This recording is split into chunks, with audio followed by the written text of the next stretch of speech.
Amados irmãos, a paz do Senhor Jesus, eu sou o pastor Ademir Júnior, da Assembleia de Deus, Ministério Montese.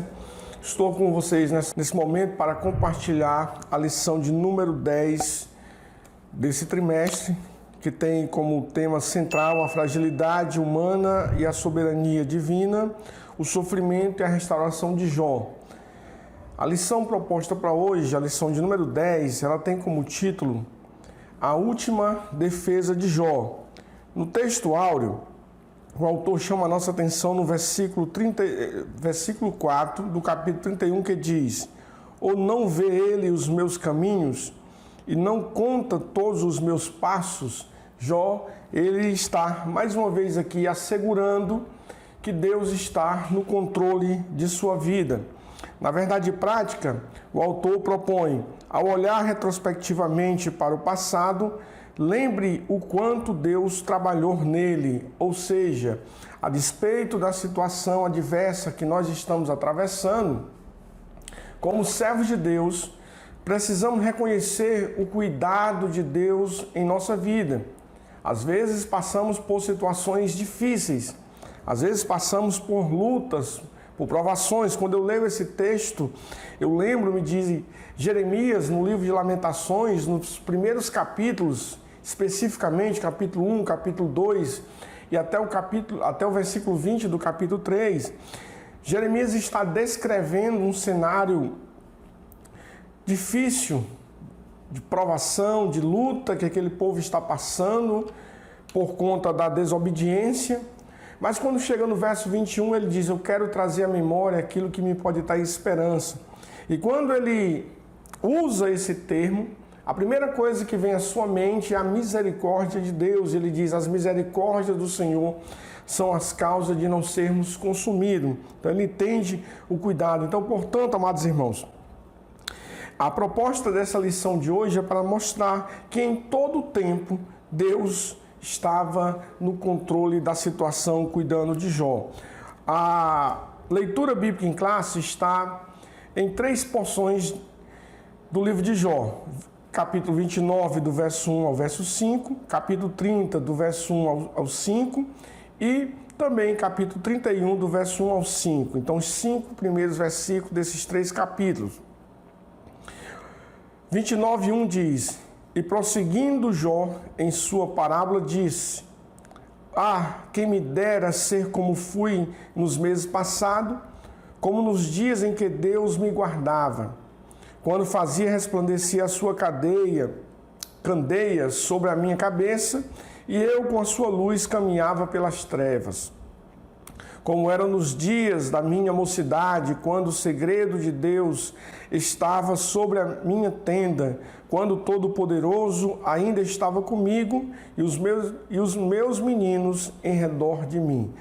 Capítulo 30, verso 1 diz: Mas agora se ri de mim, os de menos idade do que eu e cujos pais eu teria desdenhado e de pôr com os cães do meu rebanho, de que também me serviria a força das suas mãos, força de homens cuja velhice esgotou-lhes o vigor de minguar e fome se debilitaram.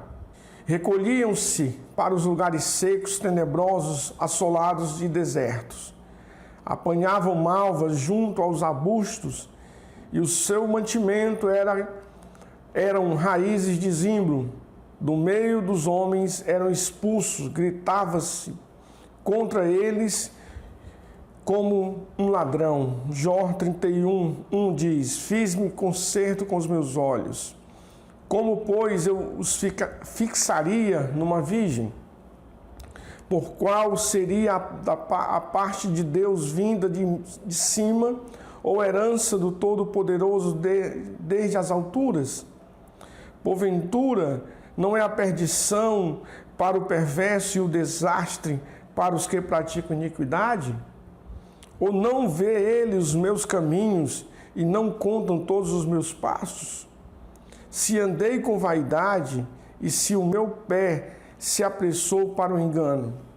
Amém? Então, nesses 3 capítulos e esses 5 versículos de cada capítulo que nós lemos, nós vamos ver que a proposta de hoje para a nossa lição, nesses 3 capítulos, o autor propõe, primeiro, demonstrar quem era Jó. Então, Jó, no capítulo 29, ele está, digamos, falando quem ele era, qual a situação ele se encontrava.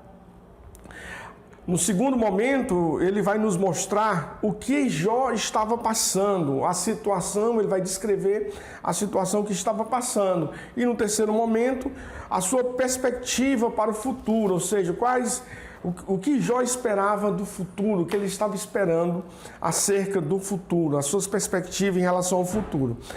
Para objetivo geral, o autor propõe mostrar que Jó, profundamente afetado pelo sofrimento, recordava nostalgicamente do seu passado de glória. Essa é a proposta que o professor precisa mostrar para os alunos. No objetivo específico, nós temos 3. O primeiro, mostrar que Jó lembra os tempos passados, quando era visto e reconhecido socialmente por todos. Segundo, contrastar o estado passado de Jó com o presente, quando se torna motivo de escárnio.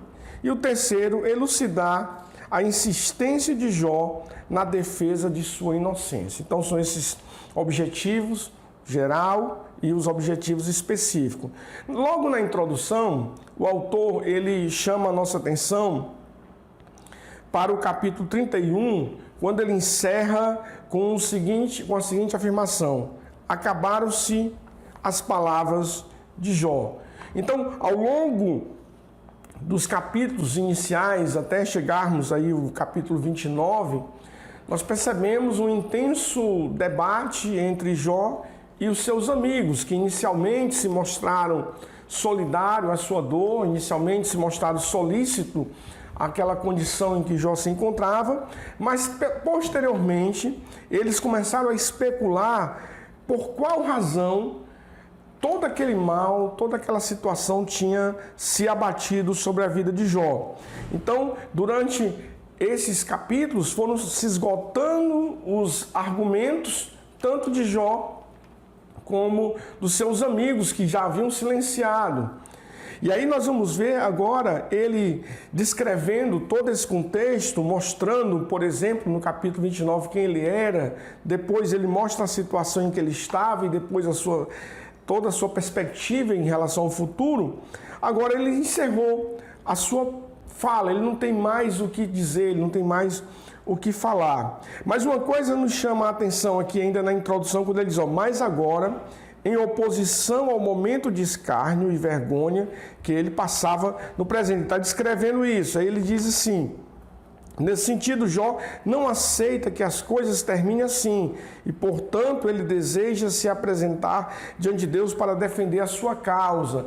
Agora, a expectativa de Jó agora é quebrar o silêncio em que ele não está escutando assim Deus falar diretamente com ele. Ele está vendo ali os seus amigos falando, ele está vendo toda aquela situação, mas agora ele se dirige ao próprio Deus em sua defesa. Vamos aqui no capítulo, no ponto 1 da lição, quando ele diz assim, Jó relembra o seu passado de glória.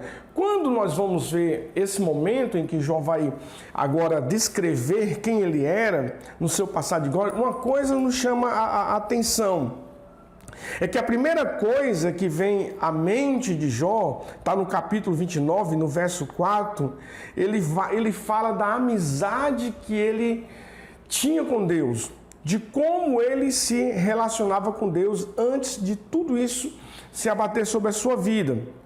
Então, é a primeira coisa que ele traz à memória, ele está lembrando agora de como ele se relacionava com Deus na sua vida diária. Inclusive, a gente viu nas lições passadas em que ele oferecia sacrifício, né? Sempre que seus filhos participavam de festa ou festejavam. Então, ele tinha todo aquele cuidado de que a santidade de Deus não fosse ali ofendida por alguma prática imprudente dos seus filhos. Então ele fazia ali o seu momento de culto, a sua reunião doméstica com seus filhos para ali oferecer sacrifício e se penitenciar caso algum tivesse cometido alguma imprudência e desagradado a santidade de Deus. Então, a primeira coisa, amados irmãos, que eu quero pontuar aqui com vocês é esse momento em que Jó, ele descreve aqui a amizade que ele tinha com Deus. Ele está lembrando, ele está trazendo à memória o seu passado. E a primeira coisa, a lembrança. É interessante porque, apesar do seu patrimônio, apesar de toda a estrutura financeira que ele tinha, todo esse suporte econômico que ele tinha, entretanto, a primeira coisa que faz falta é a presença de Deus. Eu te pergunto nesta hora, meu irmão, minha irmã, diante dessa situação que você está atravessando agora, você sente falta da presença de Deus? É interessante que nós muitas vezes nos pegamos reclamando por falta de um bom emprego, por falta de dinheiro para honrar com os nossos compromissos, mas muitas vezes, eu lembro lá daquele episódio em que Jesus vai com seus pais para a festa da Páscoa e de repente terminam a festa, os seus pais voltam e eles, depois de um dia de caminhada, que eles perceberam que haviam esquecido Jesus. E às vezes acontece isso conosco. Às vezes na luta diária, no desafio, a gente acaba esquecendo da nossa vida com Deus, da nossa espiritualidade. Colocando aqui ainda mais um ponto, já no final desse subponto, que vai falar da prosperidade material e também espiritual de Jó, ele conclui esse primeiro subponto dizendo o seguinte: Jó, portanto, havia sido um homem grandemente abençoado por Deus. Então Jó está aqui reconhecendo que tudo que ele havia construído, ele só construiu porque Deus estava ali ao seu lado. No segundo subponto, ele vai falar do reconhecimento social. Porque aqui, amados irmãos, é interessante que Jó não está aqui falando somente do seu patrimônio e aquilo que a sua riqueza pôde comprar. Mas ele está aqui também reconhecendo que ele atendeu socialmente os necessitados. Não só isso, há um momento que ele vai dizer que ele era os olhos do cego. Ele era os pés daquele que tinha uma deficiência física. Ou seja, então, apesar de todo o seu patrimônio, isso não o tornou um homem egoísta, um homem avarento. Pelo contrário, ele compartilhava, ele sabia que uma vez que Deus o havia lhe dado, uma vez que Deus lhe havia cercado de bênção, de riqueza, nada mais justo do que ele compartilhar parte dessa riqueza com aqueles que necessitavam.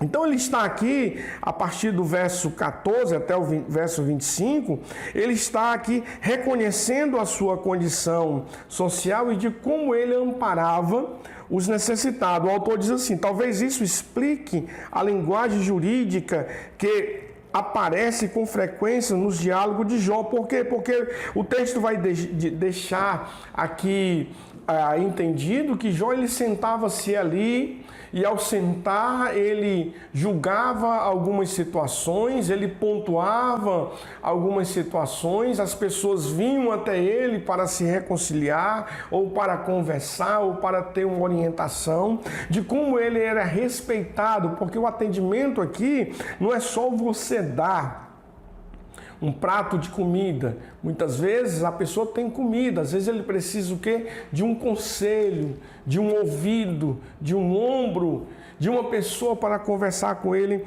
naquele momento. E aí no segundo parágrafo aqui desse subponto, o reconhecimento social, o autor diz assim: na sua busca pela justiça social, Jó protegia os pobres e punia os opressores. Ou seja, ele aplicava a justiça.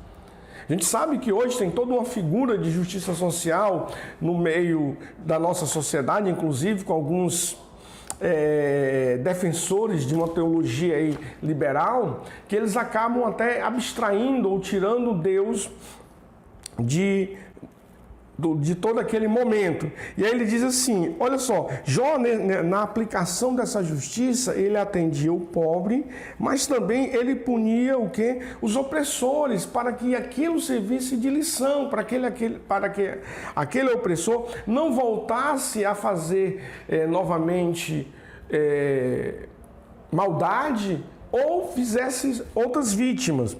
Uma outra coisa que ele vai dizer aqui, que eu achei muito importante, eu até marquei para ler para você, ele diz assim, seu amor e defesa pela justiça eram-lhe como vestimentas e adorno. Ele vai dizer isso no verso 14 do capítulo 29, quando ele diz assim, eu me cobria de justiça e esta me servia de veste, como manto e turbante eram a minha equidade. Amados irmãos, a ideia aqui é que Jó tinha isso como um estilo de vida. Ele não fazia nenhum esforço, já fazia parte da sua vida, assim como cristão, assim como servo de Deus. O texto diz lá de Coríntios que nós temos a mente de Cristo. Lá em Mateus, Jesus diz que a nossa luz deveria brilhar diante dos homens, para que, ao verem o brilho dessa luz, eles pudessem glorificar o nosso Senhor Jesus, pudessem glorificar a Deus. E é interessante que Jó está dizendo que a justiça é a sua veste, que a equidade é o seu manto, ou seja, estar sobre ele. Ele não sai de casa e deixa em casa. Aonde ele vai, isso já faz parte da sua rotina. Uma outra coisa, lendo aqui ainda, ele vai dizer que ele é os olhos do cego. E aí ele conclui esse subponto dizendo o seguinte, o contrário disso não estava em sua agenda, terminar a vida sem saúde, sem honra e sem paz. Ou seja, depois que ele descreve tudo isso, de bondade, de justiça, de auxílio, de apoio, e agora ele está se apresentando diante de Deus e para dizer assim, Deus, eu vou terminar meus dias, apesar de ter feito tudo isso agora, terminar meus dias nessa condição. É interessante que Deus permite que nós façamos perguntas e ele não vai se incomodar de responder. Porque Jó aqui, em momento algum, ele está sendo incrédulo, em momento algum, ele está sendo indelicado com Deus, mas ele está incessantemente buscando uma resposta para aquela condição, apesar de Deus não lhe falar, apesar de Deus estar ali em silêncio. E aí Jó vai nos ensinar como lidamos com o silêncio de Deus. No terceiro subponto, ele vai dizer o seguinte, uma ponderação importante, que o autor vai fazer aqui agora uma ponderação, justamente sobre esse termo que foi falado agora, sobre justiça social, tá certo? Sobre justiça social, porque é um tema muito palpitante hoje dentro da nossa igreja que eu digo, igreja do século XXI, e há muitas distorções.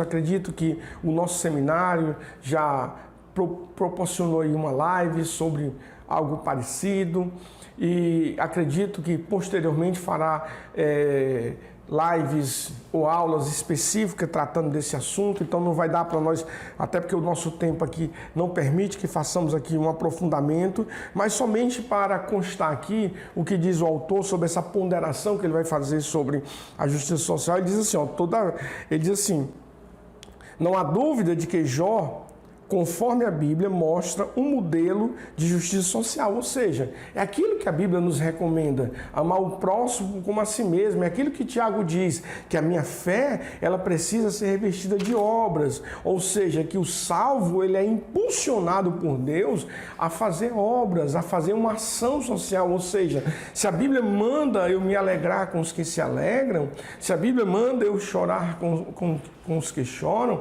a Bíblia deixa bem claro sobre a necessidade de nós ajudarmos o próximo naquilo que ele precisa, ou comida, ou veste, ou simplesmente ali emprestar ou alugar o teu ouvido para ouvi-lo. Mas ele diz assim, todavia devemos ter cuidado de não transformar para dentro desse transportar para dentro desse texto nenhuma teoria moderna de justiça social firmada em valores materiais contrários aos defendidos pelas Escrituras.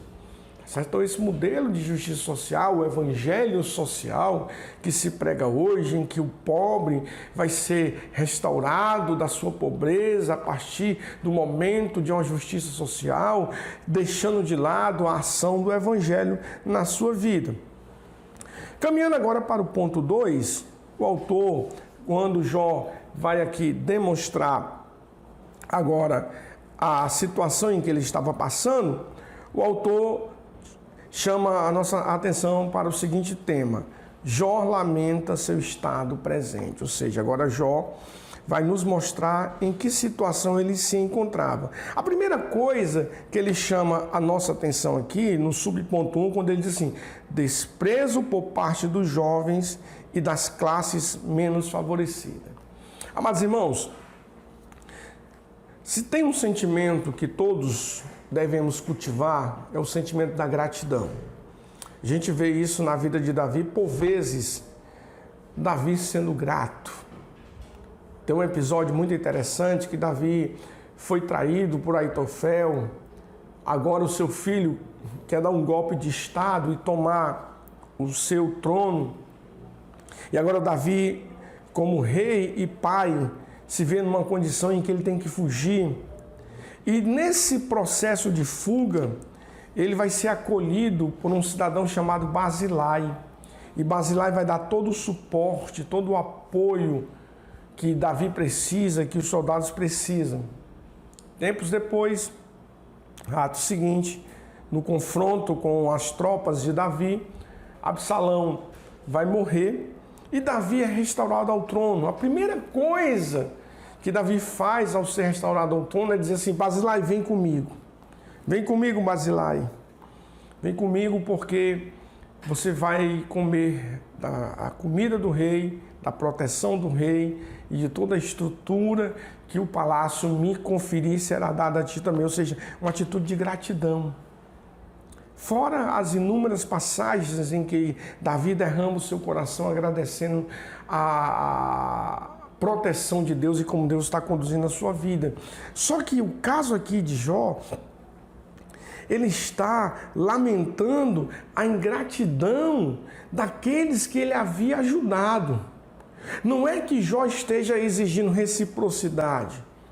O problema é que muitas vezes nós fazemos algo exigindo reciprocidade. Eu te ajudei, tu tem que me ajudar. Eu fiz, tu tem que fazer. Eu dei, você também tem que me dar de volta.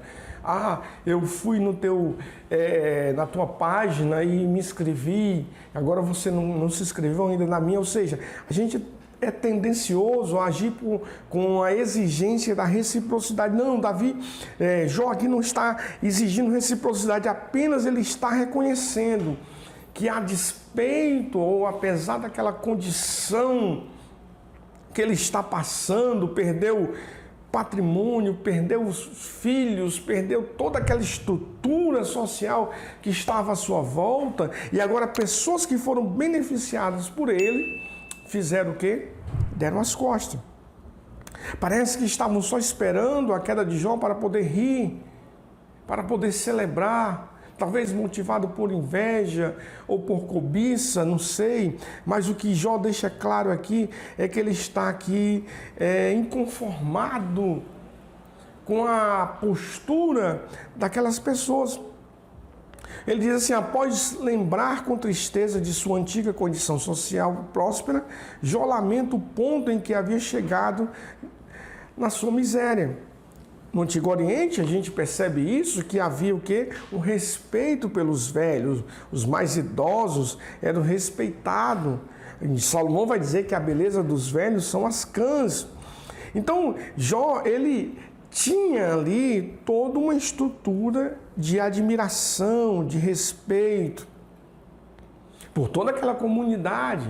Mas parece que aquela comunidade estava respeitando Jó não pelo que ele era, mas pelo que ele tinha. Isso justifica porque muitos corruptos, eles são seguidos em muitas sociedades.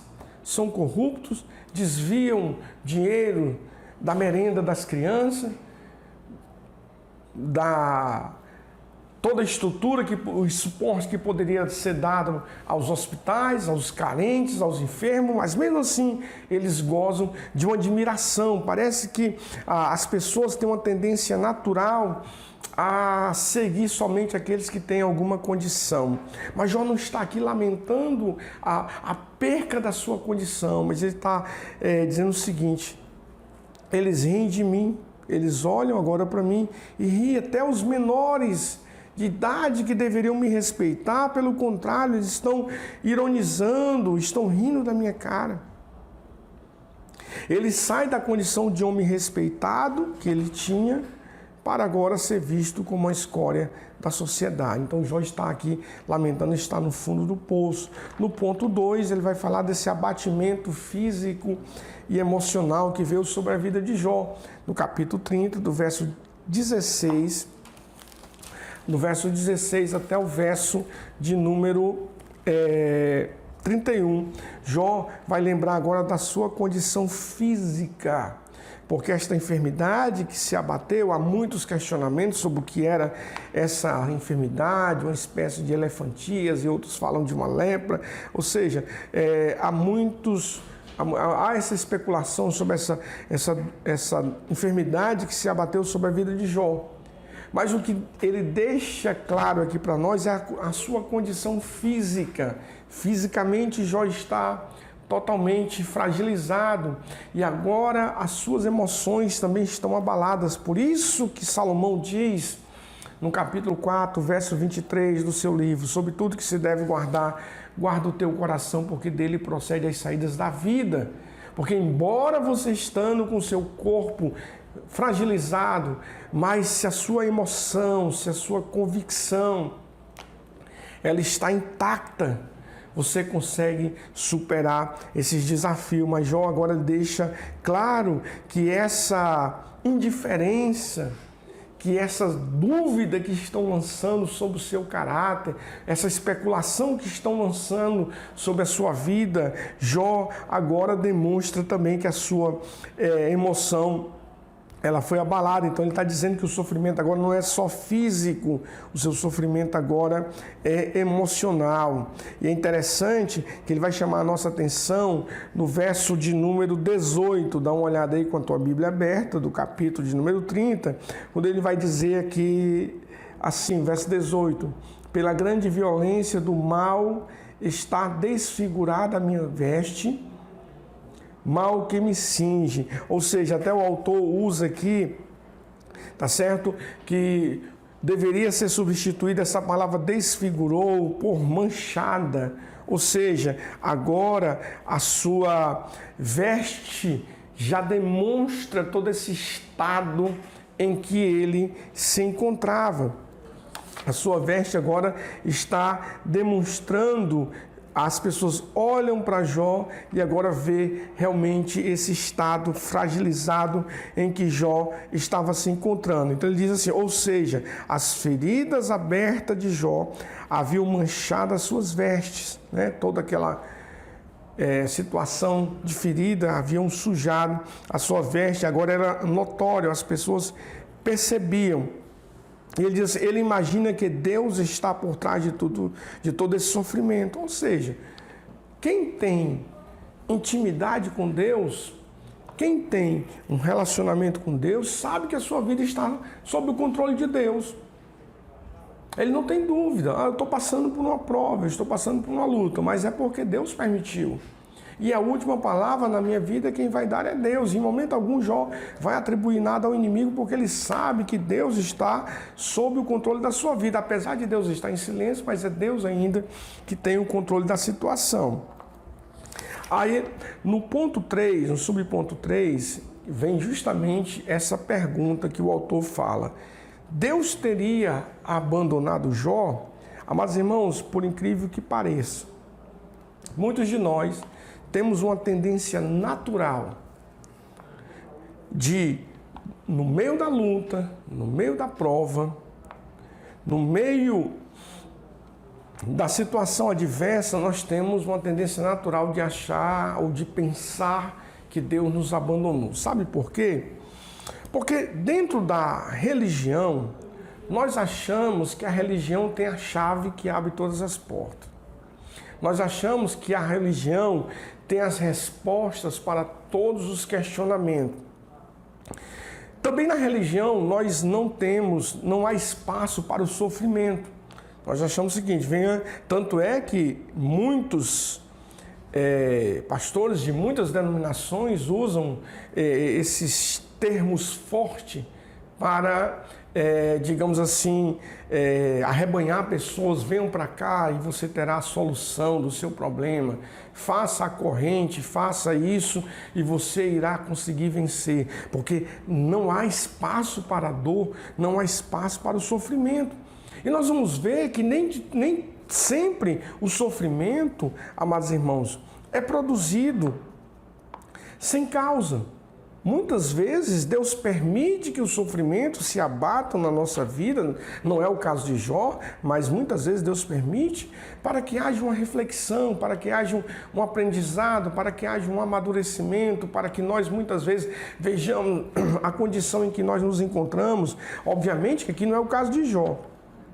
Jó, ele digamos assim, tomado por esse sofrimento, por quê? Porque o inimigo vai lançar em Jó uma acusação. Por quê? Porque para aquele presente momento, quem era rico, né, quem tinha condição, ele atribuía também aos deuses, né? Os deuses que estão favorecendo, os deuses que estão me dando. Então aquelas pessoas tinham uma devoção aos seus deuses, porque esse Deus estava lhe proporcionando coisas. Então, já na situação de Jó, não. Jó, ele era próspero porque Deus o abençoou, mas a sua prosperidade não interferia na sua relação com Deus, ou seja, independente de ter ou não ter, ele tinha ali esse compromisso com Deus. Então o autor justamente lança essa pergunta aqui nesse terceiro subponto para você, seu aluno, para nós debatermos sobre essa situação. Será que Deus nos abandona? Claro que não. Jó vai deixar isso bem claro durante todo esse capítulo, né? Durante todos esses versículos que vão se seguir, os capítulos até o 42, nós vamos ver que isso fica bem claro.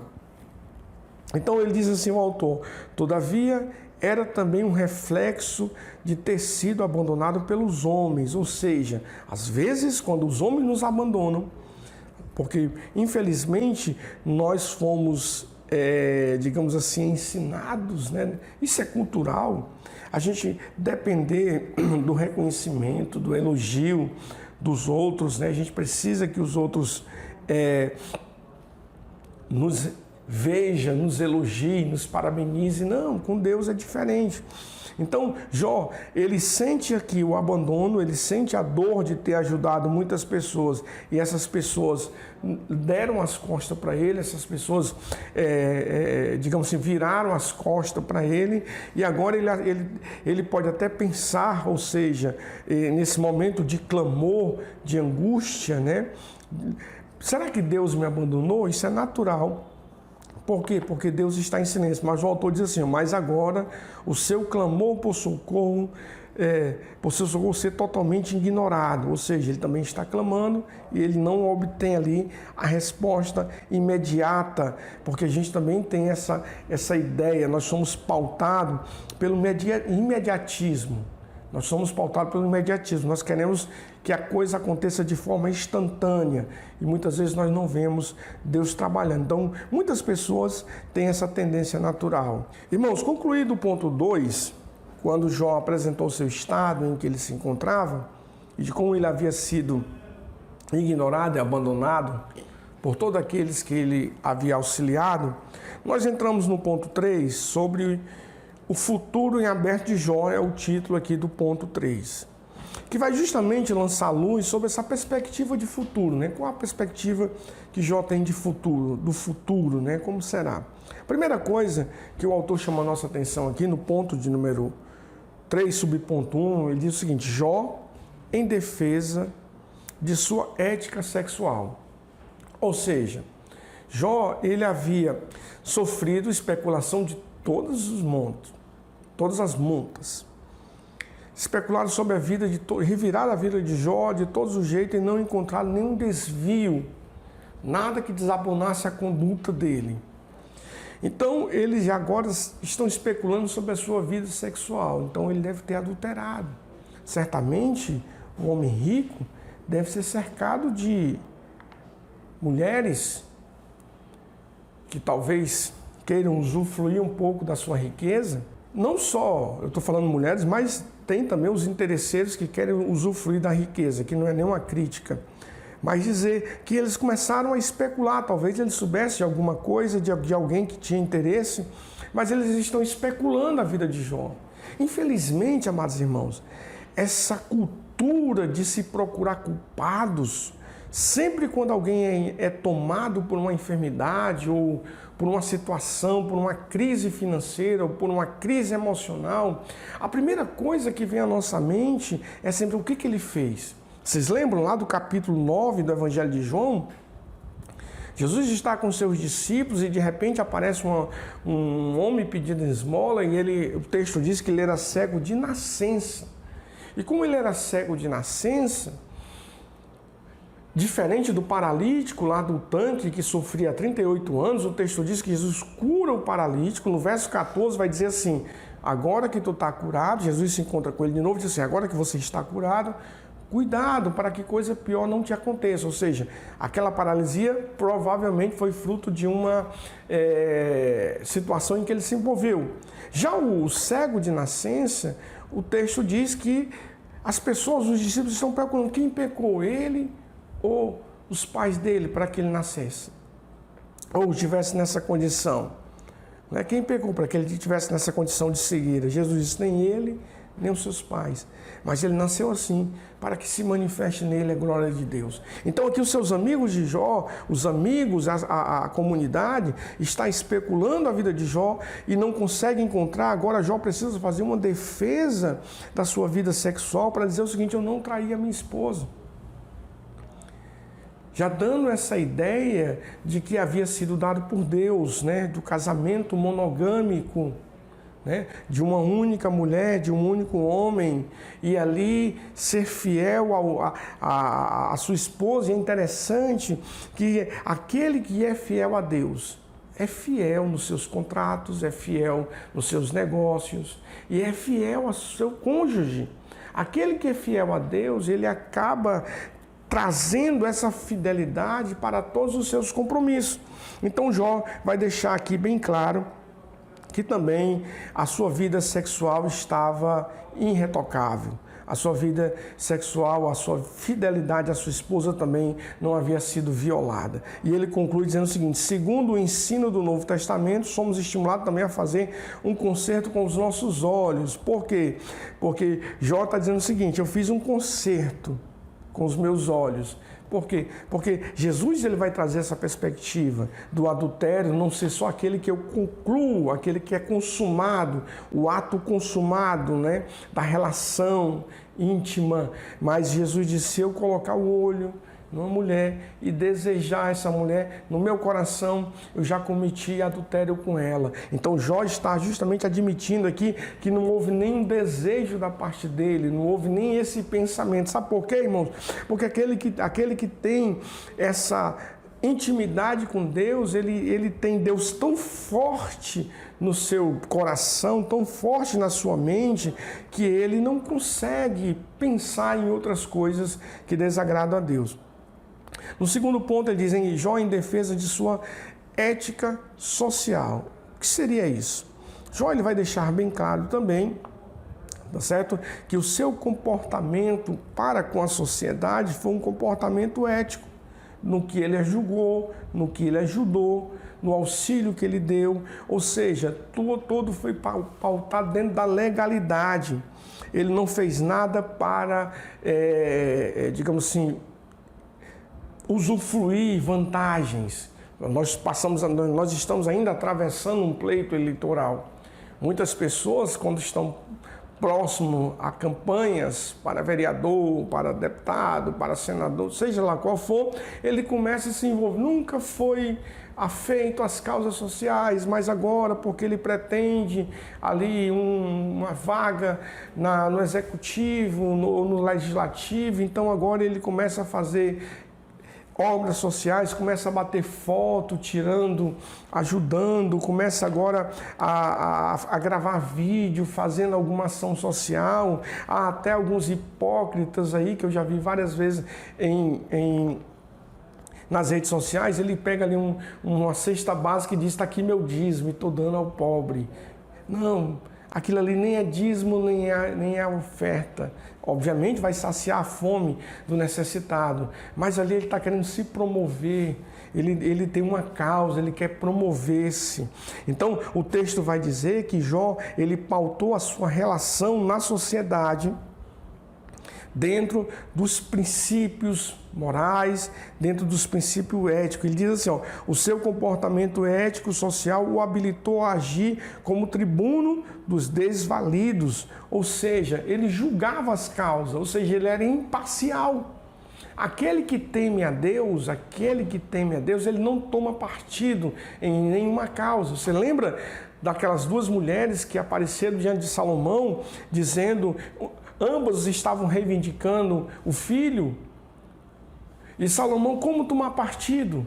Como ficar? Eu dou o filho para um ou para outro. Então ele tem um discernimento, ele diz que vai partir aquela criança, e ele sabia que somente uma mãe agiria da forma como aquela mãe agiu, dizendo, não pode dar para ela, porque eu prefiro ele vivo do que morto. Então, da mesma forma, amados irmãos, é aquele que julga segundo o princípio da palavra de Deus. E ele diz assim, para encerrar esse ponto, ele diz assim, lembremos-nos da verdadeira religião, como diz Tiago, visitar os órfãos e as viúvas nas suas tribulações e guardar-se da corrupção do mundo. Ou seja, então, Jó praticou isso na sua ética social. E por último, no ponto 3, diz assim, Jó busca a resposta de Deus. Nada mais justo, irmão. Nada mais justo do que você, no auge, na situação em que você está passando, você se voltar para Deus e conversar com Deus e questionar e perguntar, e Deus vai responder ou não. Mas em ambas as situações, ou Deus falando, ou Deus em silêncio, nós precisamos ter discernimento para entender por que Deus permitiu que esse mal ou que essa situação se abata sobre nós. Ele diz assim no verso 35, quem me dera um que me ouvisse. Ou seja, Jó, ele dá a entender que parece que ele está falando ao vento e ninguém escuta, mas ele está clamando. E aí eu queria ler aqui para vocês, quando ele diz assim, ele já havia feito uma viagem retrospectiva sobre o seu passado e agora ele faz uma análise sobre a situação presente. E agora ele olha para o seu futuro, ou seja, primeiro ele descreveu o seu passado, ele descreveu a sua situação presente, agora ele aponta para o futuro, solicitando ou rogando ali o auxílio de Deus, justamente para que em Deus agora ele conseguisse provar a sua inocência, porque já que, por mais que ele tivesse falado, por mais que ele tivesse insistido, as pessoas ainda estavam procurando erros, as pessoas ainda estavam procurando ali uma resposta, uma justificativa para a sua causa, mas agora Jó, ele vai recorrer ao auxílio de Deus e certamente Jó será inocentado. Obviamente, os capítulos seguintes, Eliú vai falar e depois que Eliú fala, você vai ver Deus falando diretamente com Jó, inclusive ele vai dizer que agora ele conhece a Deus porque ele viveu, porque ele vivenciou, não mais de ouvir, e Deus irá restaurar o seu estado. Que Deus te ajude, meu irmão, ao estudar essa lição, que Deus te ajude a entender essa experiência de Jó nessas três análises que ele faz. Primeiro, ele analisa quem ele era, ou lembrando que o mesmo Deus que o auxiliou e esteve com ele no passado era o Deus que também estaria presente com ele, presente nessa situação que ele está passando agora, e que Deus, embora o seu futuro fosse incerto, porque ele não sabia o que ele lhe esperava, mas ele sabia que independente da condição em que ele viesse a estar no futuro, Deus estaria com ele. Então Deus te abençoe, que eu quero te pedir aos irmãos que orem pelos alunos da escola dominical, que o professor faça a sua oração pelos alunos, pedir a você que curta a nossa página, dê um like, se inscreva no nosso canal. Todas as semanas o nosso canal está publicando aí vídeos, dúvidas, aulas. Então curta o nosso canal e compartilhe, e que Deus em Cristo te abençoe. Amém.